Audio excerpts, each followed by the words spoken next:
आज हम British constitution के जो लीगल सोर्सेज हैं उनको स्टडी करेंगे। ब्रिटिश कॉन्स्टिट्यूशन के काफ़ी ज़्यादा लीगल सोर्सेज हैं, जिनमें स्टैट्यूट लॉ है, कॉमन लॉ है, यूरोपियन यूनियन लॉ है और इसके साथ कुछ इंटरनेशनल ट्रीटीज़ हैं। इन सभी को हम ब्रिटिश कॉन्स्टिट्यूशन के एज अ लीगल सोर्स इनको जानते हैं। सबसे पहले डिस्कस करते हैं स्टैट्यूट लॉ को। स्टैट्यूट लॉ जो है बेसिकली ये वो तमाम रिटन लॉज हैं जो यूके पार्लियामेंट जिनको पास करती है, यानी कि जिनके ऊपर पार्लियामेंट जो है वो लेजिस्लेशन करती है। इन सभी लॉज को या इन सभी एक्ट ऑफ पार्लियामेंट को हम स्टैट्यूट लॉ कहते हैं। कोई भी पार्लियामेंट का जो एक्ट होता है उसके लिए लाजमी होता है कि वो पार्लियामेंट के दोनों हाउसेस यानी कि हाउस ऑफ कॉमन और हाउस ऑफ लॉर्ड दोनों से पास हो और इसके साथ उसे रॉयल एसेंट भी मिले। इस तरह फिर ये अगर कोई इस तरह जो एक्ट वो पार्लियामेंट के दोनों हाउसेस से पास हो जाए और उसको रॉयल एसेंट भी मिल जाए तो इस तरह फिर वो ब्रिटिश कॉन्स्टिट्यूशन का पार्ट बन जाता है या फिर वो कंट्री का लॉ बन जाता है। और इस तरह वो बाकी तमाम जितने भी लीगल सोर्सेज होते हैं या जितने भी लॉज होते हैं उन सभी के ऊपर वो प्रीवेल कर जाता है, डोमिनेट कर जाता है। स्टैट्यूट्स जो होते हैं यानी कि जो एक्ट ऑफ पार्लियामेंट होते हैं वो बेसिकली पुराने लॉज को चेंज करने, नए लॉज बनाने या फिर जो पुराने प्रिंसिपल्स होते हैं उन सभी को ख़त्म करने के लिए ये बनाए जाते हैं। फ़ीचर्स एक्ट ऑफ पार्लियामेंट्स के कुछ फ़ीचर्स हैं। फर्स्ट है सुप्रीमेसी, मींस के पार्लियामेंट जो है ये सॉवरेन अथॉरिटी है और इसके जो एक्ट्स होते हैं वो कॉमन लॉ, कन्वेंशंस या जितनी भी जो पॉलिटिकल ट्रेडिशंस या कस्टम्स होते हैं उन सभी के ऊपर ये डोमिनेट कर जाते हैं, ये प्रीवेल कर लेते हैं। नेक्स्ट है क्लैरिटी, पार्लियामेंट का जो भी स्टैट्यूट होगा, जो भी एक्ट होगा, वो उसके अंदर क्लैरिटी लाजमी होनी चाहिए। मींस कि वो रिटन फॉर्म के अंदर कोडिफाइड हो और इसके साथ साथ वो एक्सेसिबल भी हो, अथॉरिटेटिव भी हो, उसके अंदर किसी भी किस्म की कोई अनसर्टेनिटी ना हो।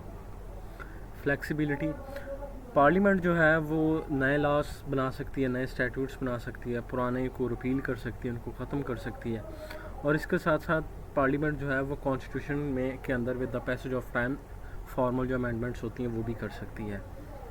इन्फोर्सबिलिटी, पार्लियामेंट के जो एक्ट्स होते हैं यानी कि जो स्टैट्यूट्स होते हैं वो लीगली फोर्सेबल होते हैं, बाइंडिंग होते हैं हर किसी के ऊपर, यूके की टेरिटरी के अंदर वो हर किसी के ऊपर वो बाइंडिंग होते हैं।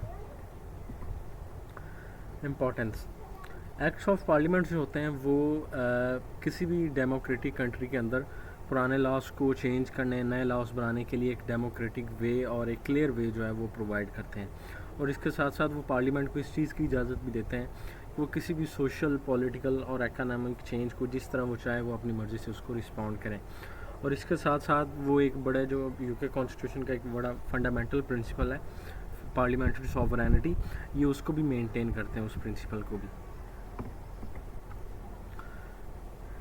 हमारे पास काफ़ी ज़्यादा स्टैट्यूट्स हैं, लाइक एक्ट ऑफ पार्लियामेंट्स हैं, जिनके अंदर हमारे पास मैग्ना कार्टा है, बिल ऑफ राइट्स है, यूनियन विद स्कॉटलैंड एक्ट है, union with Ireland act, parliament acts, human right act, constitutional reform act, fix term parliaments act और इस तरह दीगर भी काफ़ी ज़्यादा हमारे पास स्टैट्यूट्स हैं। आज की वीडियो में हम सिर्फ मैग्ना कार्टा और बिल ऑफ राइट्स को डिस्कस करेंगे। सबसे पहले स्टार्ट करते हैं मैग्ना कार्टा से।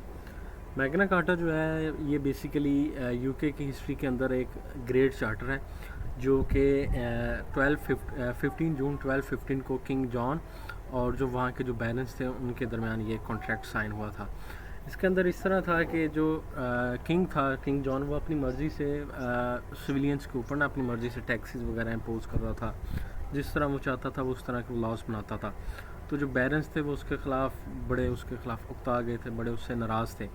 तो बैरन्स ने उसके ख़िलाफ़ बगावत कर दी और बैरन्स ने उससे ये डिमांड की कि वो उनके साथ एक कॉन्ट्रैक्ट करे जिसके अंदर किंग की इस तरह की जितनी भी जो उसकी आर्बिट्रेरी यूज़ ऑफ पावर है वो सारा उसका ख़त्म कर दिया जाए।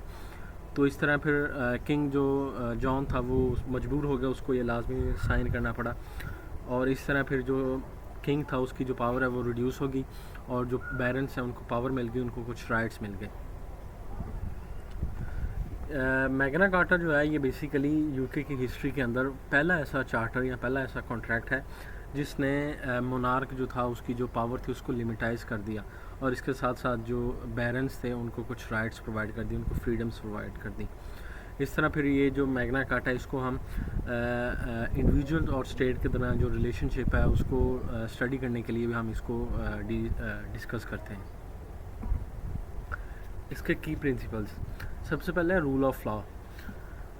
मैग्ना कार्टा के ज़रिए रूल ऑफ लॉ का हमारे पास कंसेप्ट आया। मींस के किंग जो है वो भी एक कॉमन सब्जेक्ट ऑफ लॉ बन गया। जो लॉ एक आम सिटीज़न के ऊपर एप्लीकेबल होगा वही किंग के ऊपर अप्लाई होगा।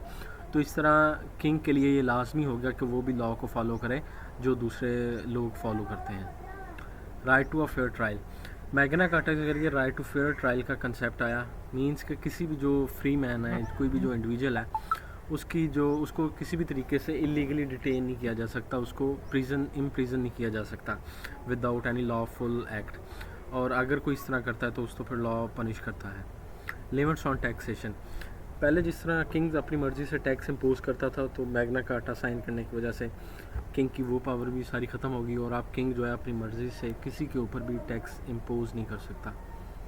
प्रोटेक्शन ऑफ प्रॉपर्टी राइट्स, लोगों की जो प्रॉपर्टी राइट्स थे उन किस तरह जो आम लोग थे उनकी प्रॉपर्टी को प्रोटेक्ट किया जाने लगा मैग्ना कार्टा साइन होने की वजह से।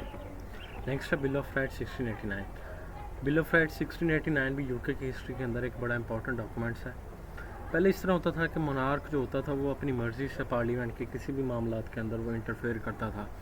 लाइक पार्लियामेंट की कोई लेजिस्लेशन की है उसको वो डिसमिस कर देता था, कोई लॉ बनाया उसको वो ख़त्म कर देता था। इस तरह के वो मामलात में इंटरफेयर करता था। तो फिर पार्लियामेंट जो थी उसने एक ये एक्ट बनाया जिसको हम बिल ऑफ राइट्स 1689 कहते हैं। इसके ज़रिए पार्लियामेंट ने जो मोनार्क था उसकी सारी पावर को ख़त्म कर दिया, यानी कि बहुत ज़्यादा उसको लिमिटाइज़ कर दिया। और इस एक्ट की वजह से अब मोनार्क जो था वो पार्लियामेंट के किसी भी इशू मैटर के अंदर वो इंटरफेयर नहीं कर सकता था। इसके कुछ आर्टिकल्स हैं, लाइक जो आर्टिकल 1 है वो मोनार्क को इस चीज़ से प्रोहिबिट करता है कि मोनार्क जो है वो पार्लियामेंट की मर्ज़ी के बगैर किसी भी लॉ को सस्पेंड नहीं कर सकता। और आर्टिकल 6 जो है वो मोनार्क को इस चीज़ से प्रोहिबिट करता है कि मोनार्क जो है वो पार्लियामेंट की मर्ज़ी के बगैर किसी भी जगह पे आर्मी को भेज नहीं सकता, किसी के साथ वॉर नहीं कर सकता। सिमिलरली आर्टिकल 9 जो है वो लोगों को फ्रीडम ऑफ स्पीच प्रोवाइड करता है। पार्लियामेंटेरियंस हैं उनको डिबेट्स के दौरान या जो उनकी पार्लियामेंट के अंदर स्पीचेस होती हैं तो उस के लिए वो पार्लियामेंटेरियंस को फ्रीडम ऑफ स्पीच जो है वो प्रोवाइड करता है। की प्रिंसिपल्स, बिल ऑफ राइट्स के कुछ की प्रिंसिपल्स हैं। फर्स्ट है पार्लियामेंट्री सॉवरेनिटी, लाइक के पार्लियामेंट जो है वो आप यूके की सॉवरेन अथॉरिटी होगी, सबसे हाईएस्ट अथॉरिटी। और मोनार्क जो होगा वो आप पार्लियामेंट की मर्ज़ी के बगैर ना तो किसी नए लॉ को बना सकता है और ना ही पहले से मौजूद लॉज को सस्पेंड कर सकता है। ये सारा कुछ जो है ये सिर्फ पार्लियामेंट के कंसेंट से ही होगा।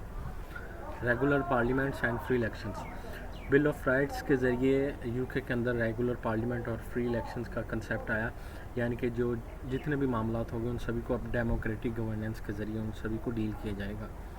Freedom of speech in parliament, जो पार्लियामेंटेरियंस थे, एमपीज़ थे, उनको पार्लियामेंट के अंदर उनके मामलात के लिए फ्रीडम ऑफ स्पीच प्रोवाइड की गई ताकि वो अपने जो उनके इश्यूज़ हैं, जो उनके जितने भी मामलात हैं वो उनको बगैर किसी रोको टोक के आसानी से उनको अपना वो जो मकसद है वो कहने का या किसी भी काम का वो पूरा कर लें। तो इसलिए उनको पार्लियामेंट के अंदर फ्रीडम ऑफ स्पीच प्रोवाइड की गई।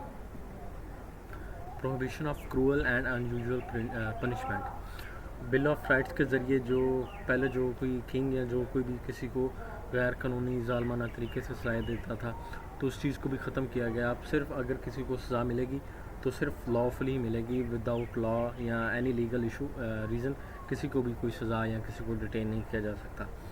No standing army in peace time without parliament's consent, यानी कि मोनार्क जो होता था वो पहले अपनी मर्ज़ी से आर्मी को किसी भी जगह भेज सकता था, वॉर स्टार्ट कर सकता था।